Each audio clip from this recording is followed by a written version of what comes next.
Hello दोस्तों। कैसे हैं आप लोग।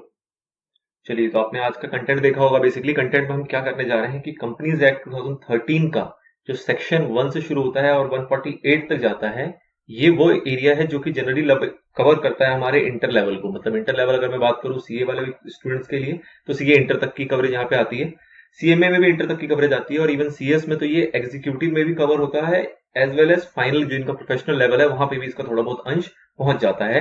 साथ ही बात करें ग्रेजुएशन की, तो वहां के लिए भी ये पूरा का पूरा 148 तक का सेक्शन रेलेवेंट है, जो उनके एग्जाम में पूछे जाते हैं सवाल। हम बात करेंगे सेक्शन वाइज, चैप्टर वाइज नहीं बात करेंगे। हम सेक्शन वाइज अपने जो कंटेंट है उसको लेके चलेंगे। कोशिश करेंगे कि एक सेक्शन के ऊपर एक आपका वीडियो लेक्चर तैयार हो और उस सेक्शन के तरीके से उसको कंटिन्यू करेंगे। बेसिकली अगर मैं चैप्टर में इसको कन्वर्ट करके देखूं, तो इसके अंदर इसको 10 पार्ट में कवर किया गया, जो आपके सामने आपको दिख रहा है। इन 10 चैप्टर्स के अंदर इसको कवर किया गया है, और इसके अंदर सारे चीजों को सेक्शन वाइज दिया हुआ है। हम इसमें से सारे सेक्शन उठाएंगे और इंडिविजुअली हर एक सेक्शन के ऊपर एक एक लेक्चर तैयार करेंगे, और वो फिर आप तक पहुंचेगा, ताकि आपको ये ज्यादा लेंदी ना हो। क्योंकि अगर मैं एक चैप्टर की बात करूं तो वो काफी लेंदी पेजेस के अंदर कवर्ड है, जो कि एक साथ कवर करना मेरे लिए तो फिर भी आसान है, बट आपके लिए उसको समझना थोड़ा मुश्किल हो जाएगा।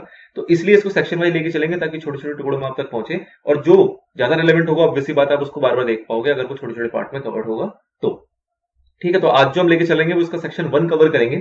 छोटा सेक्शन है जो कि बताता है कि ये एक्ट जो है ये कवर कैसे हुआ। तो अगर मैं इसको चैप्टर में कन्वर्ट करूं, तो चैप्टर 1 के अंदर मल्टीपल सेक्शंस है। मतलब बेसिकली चैप्टर 1 के अंदर तो दो ही सेक्शन है, सेक्शन 1 और सेक्शन 2। पर सेक्शन 2 के अंदर काफी सारे क्लॉजेज हैं जिसके अंदर उस डेफिनेशन को डिफाइन किया गया है। तो इसलिए उन डेफिनेशंस को लेके चलेंगे तो वो काफी पार्ट में हो जाएगा।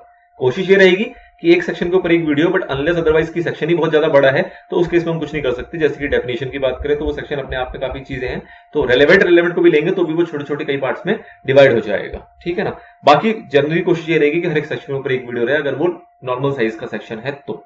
ठीक है, तो फिलहाल बात करें सेक्शन 1 की। सेक्शन 1 से पहले थोड़ा सा इंट्रोडक्शन देख लेते हैं कि क्या है कंपनीज एक्ट 2013। आपने इसका बेसिक ना अपने फाउंडेशन लेवल पे पढ़ा हुआ है, या आपको थोड़ा बहुत पता होगा जब आपने 12th लेवल पे पढ़ा होता है कि कंपनीज क्या होती हैं, इसके फीचर्स क्या होते हैं, कैरेक्टरिस्टिक्स क्या होते हैं। इस टाइप की बेसिक थ्योरी जो है वो आपने पढ़ा हुआ है। द थिंग इज की जो थ्योरी आपने पढ़ा है वो विदाउट सेक्शन वाइज था। आपने मेमोरेंडम के बारे में पढ़ा होता है, आर्टिकल के बारे में पढ़ा होता है। ये सारी चीजें आप अपने 12th लेवल पे भी पढ़ चुके हो और फाउंडेशन लेवल पे भी पढ़ चुके होगे, बट वो सेक्शन के टर्म्स में नहीं था। हम जब अब बात करेंगे तो हम सेक्शन के साथ बात करेंगे, और आपको भी कोशिश करना है कि उसको सेक्शन के साथ याद कर सको, क्योंकि आपके एग्जाम में सेक्शन की इंपॉर्टेंस है। अगर आप सेक्शन कोड करते हो तो उसकी एक अलग रिलेवेंस है आपके आंसर में। ठीक है, चलिए तो थोड़ा सा इंट्रोडक्शन देख लेते हैं। सबसे पहले इंट्रोडक्शन में बात करें तो कंपनीज एक्ट जो हम पढ़ रहे हैं वो है 2013, और ये कब आया था। तो इसके ऊपर जो हमारे, आपको पता है कोई भी एक्ट जो लागू होता है उसके लिए उसके अंदर एसेंट चाहिए होती है हमारे प्रेसिडेंट साहब की। तो जो प्रेसिडेंट साहब की इसमें एसेंट मिली थी वो मिली थी 29 अगस्त 2013 को। अगेन मेरा पैटर्न सेम है कि मैं जो पीडीएफ को लेकर चलूंगा उसमें हाईलाइट करके चलूंगा एरिया को, जो कि आपको भी फोकस करेगा और मेरी एक्सप्लेनेशन के लिए भी वो हेल्प करता है। तो इस टाइप की पीडीएफ कोशिश करेंगे इसको आपके डिस्क्रिप्शन में भी दे दें, ताकि आपके भी काम आए। अदरवाइज आप इसको अदरवाइज भी आईसीए की डाउनलोड साइट से ले सकते हो और वहां से भी इसको हाईलाइट कर सकते हो। खुद से हाईलाइट करोगे तो ऑब्वियसली बात एफर्ट लगेगा, तो वो ज्यादा समय, लंबे समय तक याद रहेगा। चलिए जी, तो एसेंट मिली इस एक्ट को 29 अगस्त 2013 में, और उसके बाद ये नोटिफाइड हुआ ऑफिशियल गजेट के अंदर अगले दिन, मतलब 30 अगस्त 2013 को। ठीक है, कंपनीज एक्ट के अंदर जो सेक्शंस आए वो ऑब्वियसली बात है पहले दिन ही सारे सेक्शन नहीं आए। ये सेक्शन जो आए वो फेज्ड मैनर में आए। सबसे पहला जो सेक्शन 1 था वो आया आपका 30 अगस्त को, जो कि बस बता रहा था कि ये सेक्शन जो है ये आज से एप्लीकेबल हो गया है, कहां कहां पे ये लागू होगा ये एक्ट, उसके बारे में बताया सेक्शन 1 ने। उसके बाद 98 सेक्शंस जो है वो आए 12 सितंबर 2013 को। 143 सेक्शन जो आए वो आया 1 अप्रैल 2014 को, एंड सो ऑन इस तरीके से आते गए हैं। ठीक है, कुल मिला के जो इस एक्ट के अंदर सेक्शन है वो है 470 सेक्शन। ये अपने आप में एक इंपॉर्टेंट सवाल है कि इस एक्ट के अंदर कितने सेक्शन है, कितने शेड्यूल है। कई एग्जामों में ये अलग से पूछा जाता है कि बताओ कितने सेक्शन इसके अंदर कवर होते हैं। ऑब्जेक्टिव्स की बात करें तो वहां पे भी ये बहुत इंपॉर्टेंट है। ठीक है, तो 470 सेक्शन है इस एक्ट के अंदर। 7 शेड्यूल्स के अंदर ये क्लासिफाइड है, और इसको जो सारे पूरे एक्ट को डिवाइड किया गया है वो चैप्टर्स में डिवाइड किया है। 29 चैप्टर्स है पूरे एक्ट के अंदर। हम पूरा तो नहीं पढ़ने जा रहे हैं, 148 तक की बात करेंगे शुरू से लेके, लेकिन अगर पूरे एक्ट की बात करें तो इसको डिवाइड किया गया है 29 चैप्टर्स के अंदर, जिसके अंदर थोड़े थोड़े सेक्शंस को बांटा गया है। ठीक है, अब उसमें हम सबसे पहला सेक्शन हमारा आता है सेक्शन नंबर 1, जो कि बात करता है short title, extent, commencement and application. 4 चीजें हैं जो कि अपने आप ही इसकी हेडिंग बता रहा है। शॉर्ट टाइटल मतलब कि इस एक्ट को किस नाम से जाना जाएगा। एक्सटेंट मतलब कहां कहां तक ये लागू होगा, कहां कहां कौन से एरिया पे कवर होगा। कमेंसमेंट कब से ये लागू होगा, और एप्लीकेशन मतलब किन किन के ऊपर ये अप्लाई होगा, किस टाइप की ऑर्गेनाइजेशन, किस टाइप की बॉडी कॉर्पोरेट, किस टाइप की कंपनीज या कैसी कैसी ऑर्गेनाइजेशन होगी जिनके ऊपर ये एक्ट लगेगा। तो सेक्शन 1 सबसे पहले बताता है किस बारे में, टाइटल के बारे में। किसका टाइटल क्या है, कंपनीज एक्ट 2013।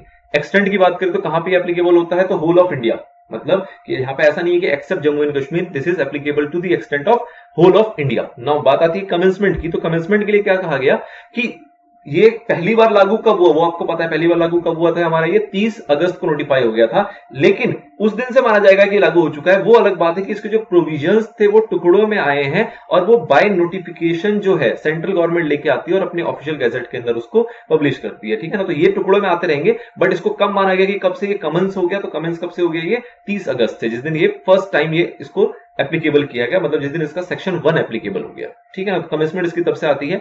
एप्लीकेबिलिटी की बात करें तो किस किस के ऊपर ये एप्लीकेबल होता है, तो एप्लीकेबल होता है ये सारी कंपनीज के ऊपर जो कि इस एक्ट के तहत बनाई जाएगी या इससे पहले वाला एक्ट जो था, मतलब 1956 वाला, उस एक्ट के अंदर बनी हो, तो वो दोनों कंपनीज के ऊपर एप्लीकेबल हो जाएगा।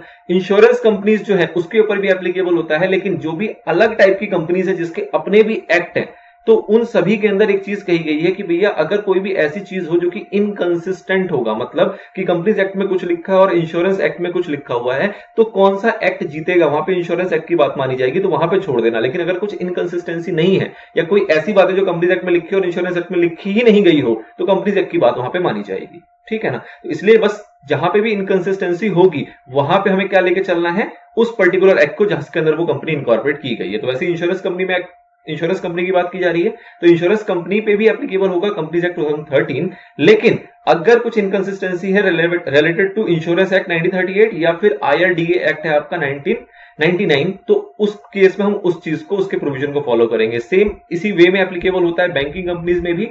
अगर बैंकिंग रेगुलेशन एक्ट कुछ और कहता है तो उसको छोड़ के अदरवाइज बैंकिंग कंपनीज पे एप्लीकेबल होगा। इलेक्ट्रिसिटी कंपनी है तो उसके ऊपर भी एप्लीकेबल होगा, एक्सेप्ट वही चीज की अगर इलेक्ट्रिसिटी एक्ट 2003 अगर कुछ और कहता है तो उसको छोड़ के अदरवाइज एप्लीकेबल होगा। फिर बात आती है ई पॉइंट में, any other company. Any other company का मतलब क्या है, जो कि स्पेशल एक्ट के तहत इनकॉर्पोरेट किए जाते हैं। जैसे कि एग्जांपल ले सकते हो आप LIC, life insurance company, life insurance corporation of India जो है वो बेसिकली किस में कवर होता है, एनी अदर कंपनीज के अंदर। तो उसके ऊपर भी हमारा क्या लगेगा, LIC एक्ट तो लगेगा, लेकिन सेम वही बातें हैं कि LIC एक्ट जीत जाएगा अगर कुछ इनकंसिस्टेंसी होगी तो, बट इन जनरल सिनेरियो वहां पे कंपनीज एक्ट फॉलो होता है।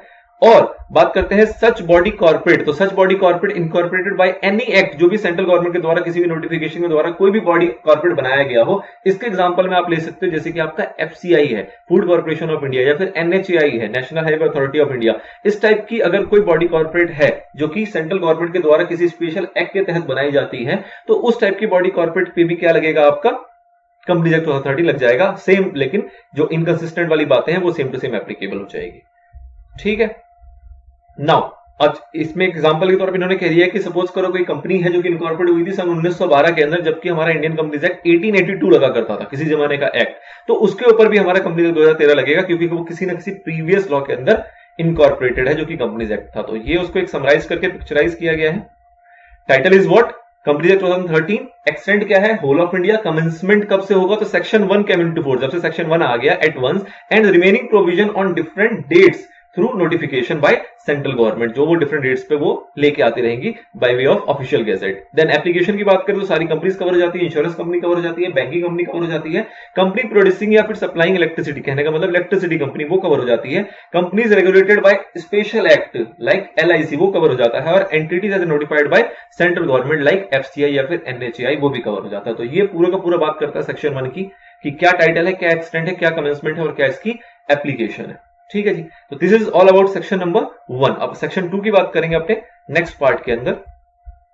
चलिए इसको यहीं पे ब्रेक करते हैं।